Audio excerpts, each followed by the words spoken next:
Здравейте, много добро утро, благодат и мир от нашия Господ и Спасител Исус Христос. Това е християнска и евангелска програма, която чрез Светата Библия носи Божието Слово като котва за душата, като спасителен пояс и като смисъл на живота. Ние сме тук за това. Искам да ви помогна. Аз съм апостола Мигел Анджело от Евангелската църква Христос живее. Днес ще говорим подробно за самата основа на нашата вяра, защото в днешно време има много, наистина хиляди различни религии по целия свят, хиляди богове и безброй много думи. И може би точно сега е най-подходящият момент да спрем за малко за по-дълбок размисъл, да помислим сериозно, да спрем и наистина да помислим върху това, че християнството е нещо съвсем различно, е единствената правилна религия. Единственото божество, което трябва да бъде почитано, е Господ Исус Христос. Думата, свещените писания, Библията, свещената Библия всъщност означава най-важната книга par excellence на иврит. Тя е истинската дума на думите, която познаваме днес. Ние сме тук с една Библия.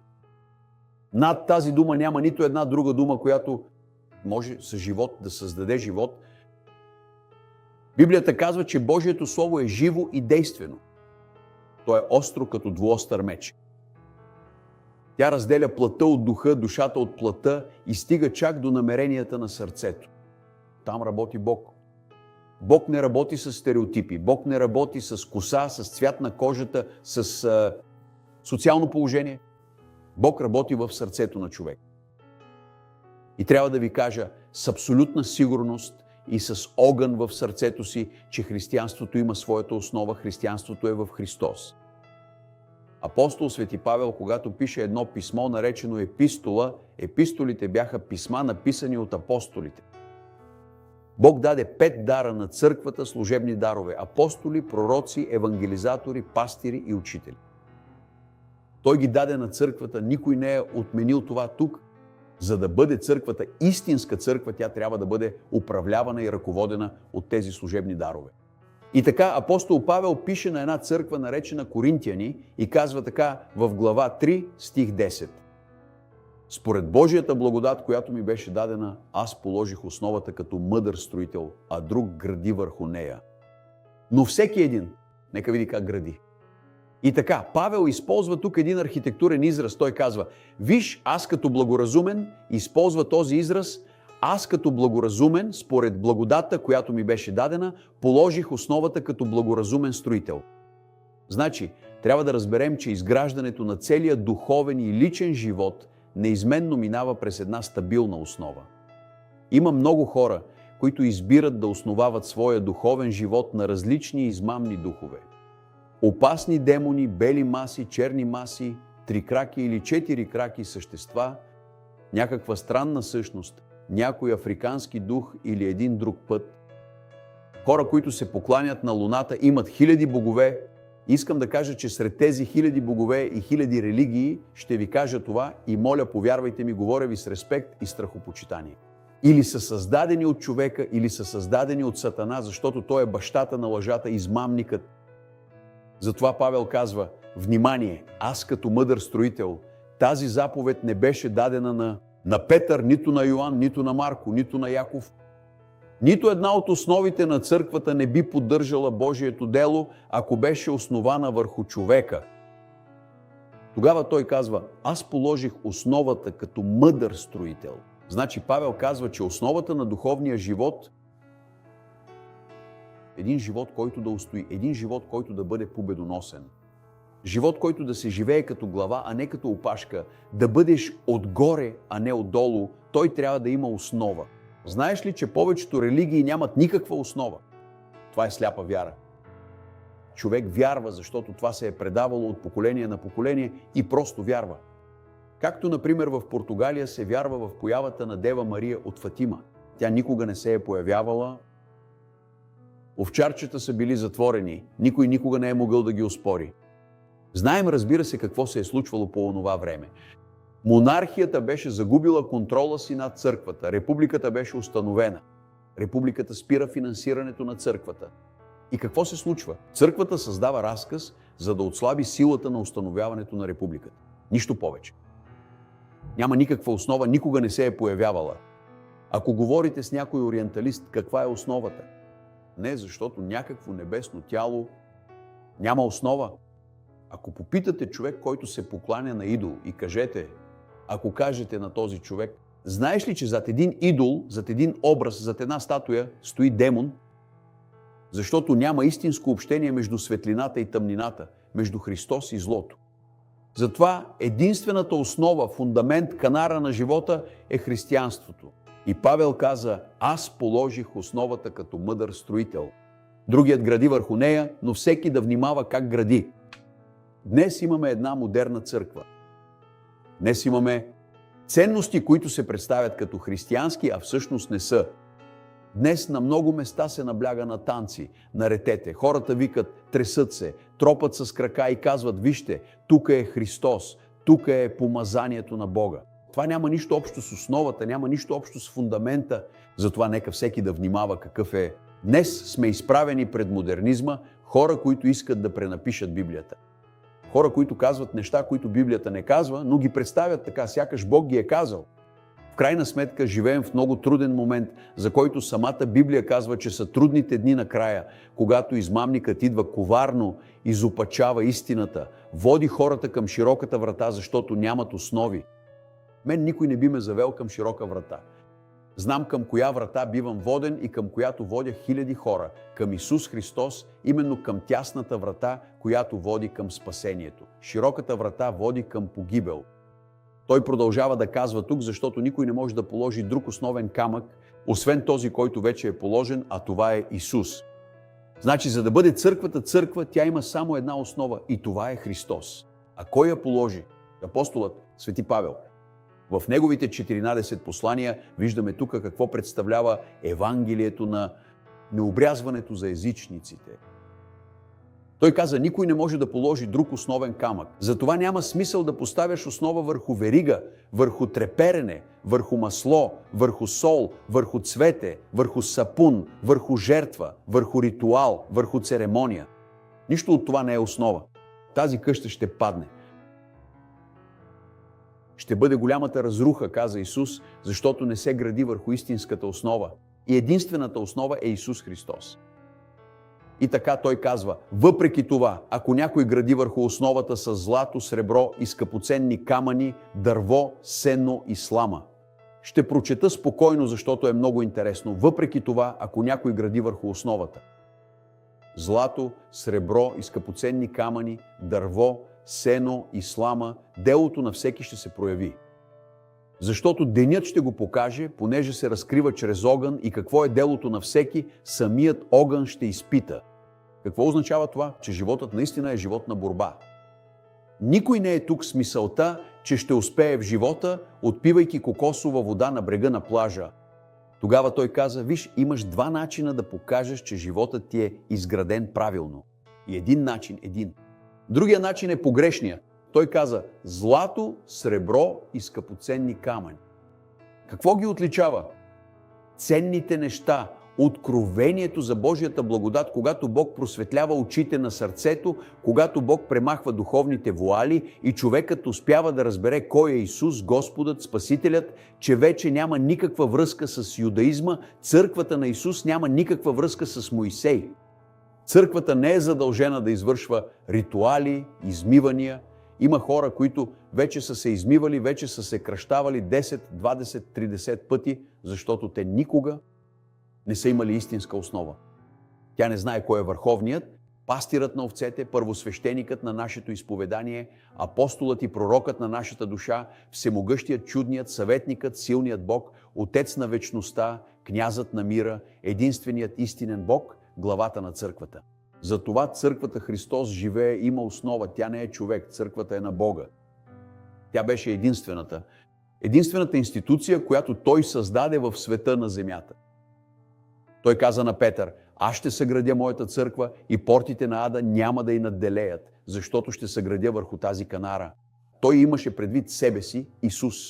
И тогава Павел идва и казва, виж, аз положих основата като мъдър строител, сега вижте как всеки гради върху нея. Никой не може да гради, ако не е върху основата на Христос.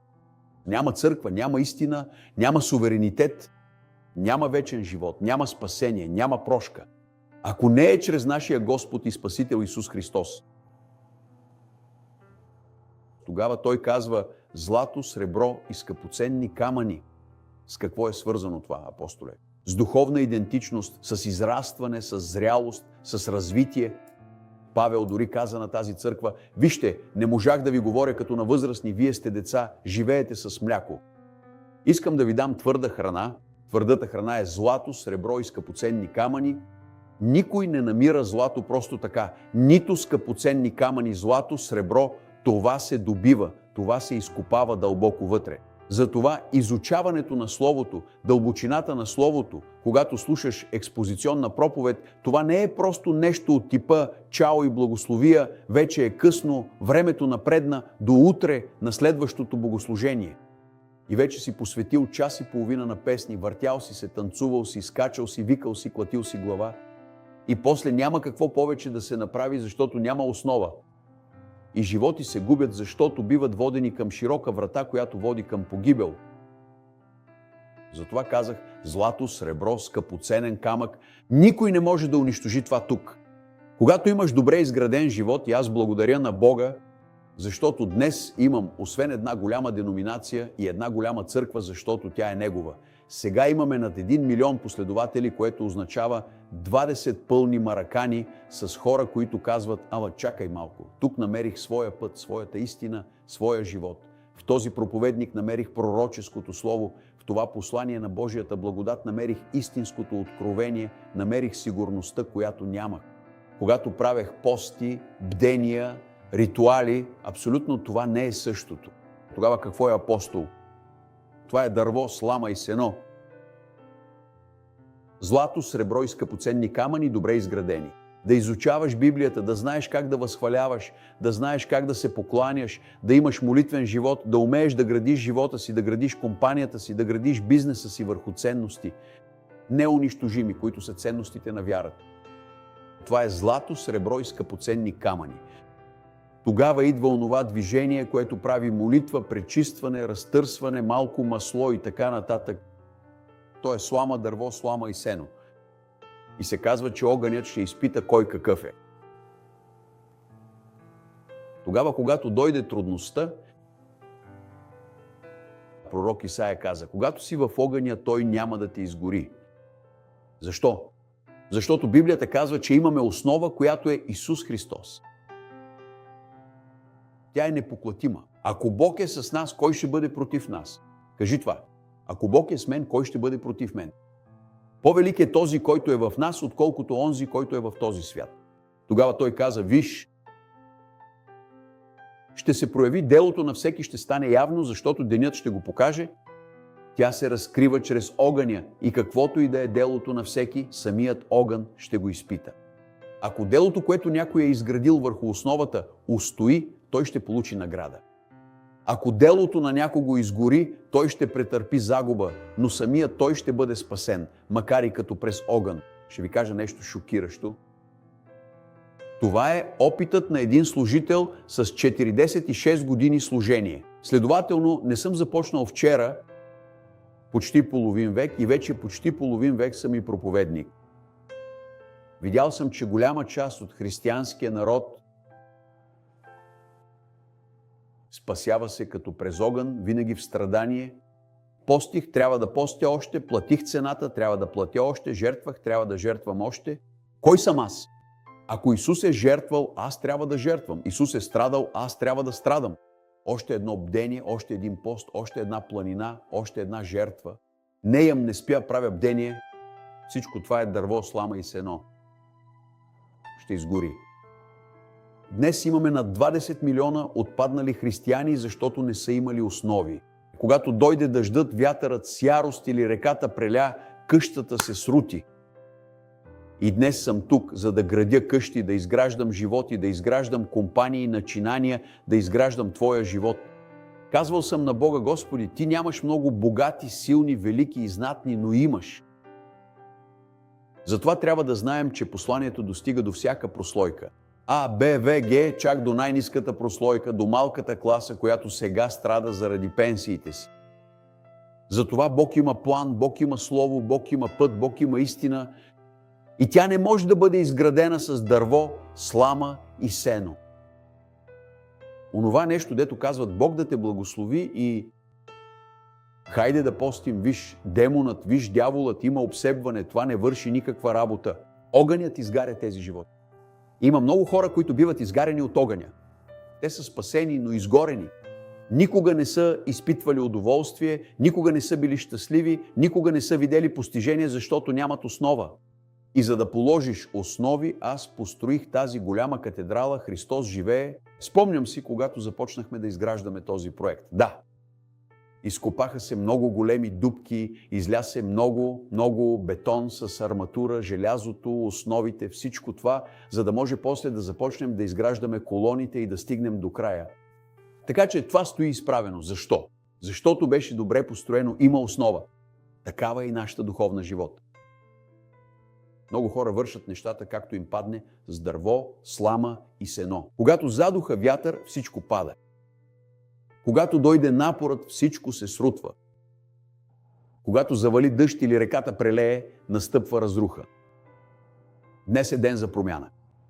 Днес е денят, в който да кажеш тупът не искам повече това в живота си. Дърво, слама и сено. Аз няма да ходя в църква, да давам десятъка си, да давам дарението си, да отделям времето си, за да танцувам там, да тропам и да върша куп глупости, както се прави днес в името на Исус, което уж е Божието помазание. А после дървото, сламата и сеното изгарят. Злато, сребро и скъпоценни камъни – не. Колко пъти вече си бил изпитван? И в момента на битка и отчаяние не знаеше на къде да побегнеш? Нямаше пастир, който наистина да те напътства? Нямаше църква, за която да кажеш, това е моята църква? Нямаше народ, за който да кажеш, това са моите братя? Нямаше олтар, който да ти възвестява сигурно послание, трансцендентално послание, духовно послание. Сега имаш. Бог ни постави лице в лице, защото Бог иска ти да имаш добре изградена основа в живота си, с духовна структура, наречена фундамент, който е Христос. Не може да се положи друг фундамент. Не съществува християнски живот с друг фундамент. Павел, и ще завърша, когато каза на галатяните, че Галатяни е писмото за освобождение на вярващите. Повечето са затворници и роби. Той каза, ако дойде някой или един от нас, ангел, или един от нас и проповядва друго Евангелие, различно от това, основано на злато, сребро и скъпоценни камъни, Божията благодат да бъде анатема. Анатема означава проклятие. Който е под делата на закона е под проклятие, дори да направи 10-20 водни кръщения, жертви. Постите и бденията не служат абсолютно за нищо. Огънят е този, който изпитва. И искам да имате един добре изграден живот. И искам да ви поканя да опознаете църквата Христос жив. Можем дори да ви покажем фасадата на катедралата. Имаме паркинги, сигурност, благословена зона. Всъщност това са най-благословените 10 000 квадратни метра в Рио де Жанейро и в Бразилия. Защото това, което искаме, е истината да се разпространява и животите да бъдат спасявани. Моята благодарност, Исусе, че съм инструмент на Твоята слава. Пожелавам ви много щастлива остатъка от неделята. Не забравяйте, има само една основа и това е Христос. Сега нека всеки сам прецени как ще постъпи. Представих ви един стабилен, добре структуриран път с житейски смисъл, с причина да живеете. Благодат и мир. Обявявам Твоето изцеление, Твоето освобождение и възстановяването на всичко, което врагът ти е отнел, върнато двойно за Божията слава. Благодат и мир в името на Исус.